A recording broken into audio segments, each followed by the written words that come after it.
Hello guys. आप लोगों को तो पता ही होगा कि आने वाली स्पाइडरमैन ब्रांड न्यू डे में शायद हल्क और स्पाइडरमैन की ज़बरदस्त फाइट देखने को मिल सकती है। लेकिन क्या आपको पता है कॉमिक्स में पहले भी स्पाइडरमैन का सामना हल्क जैसे पावरफुल कैरेक्टर से हो चुका है। तो होता कुछ ऐसा है कि पीटर पार्कर को लगता है कि हल्क उसकी पत्नी मेरी जेन वॉटसन की मौत का जिम्मेदार है और बस यहीं से सब कुछ बदल जाता है।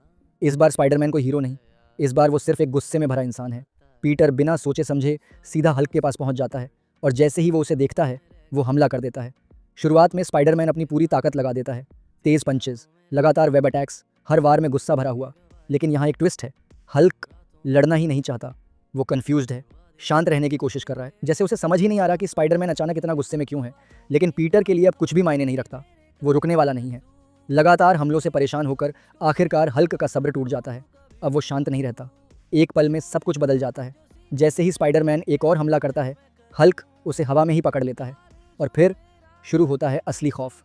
हल्क उसे ज़मीन पर इतनी ज़ोर से पटकता है कि आसपास की ज़मीन तक हिल जाती है, एक के बाद एक वार, बिना रुके, बिना दया के।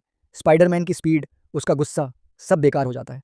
इस बार वो बच नहीं पाता, हर पंच के साथ साफ दिखता है, ताकत के सामने उसका कोई मुकाबला नहीं।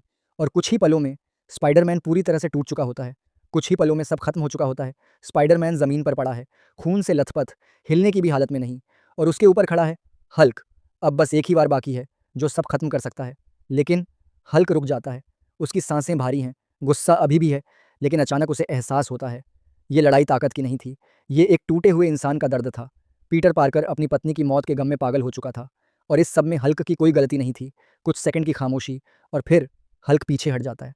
वो स्पाइडरमैन को ख़त्म नहीं करता, वो उसे ज़िंदा छोड़ देता है, क्योंकि कभी-कभी सबसे बड़ी ताकत किसी को हराने में नहीं, बल्कि उसे छोड़ देने में होती है। और फिर बाद में पीटर को पता चलता है कि मेरे जेन वॉटसन ज़िंदा है। और प्लीज़ सब्सक्राइब कर दो।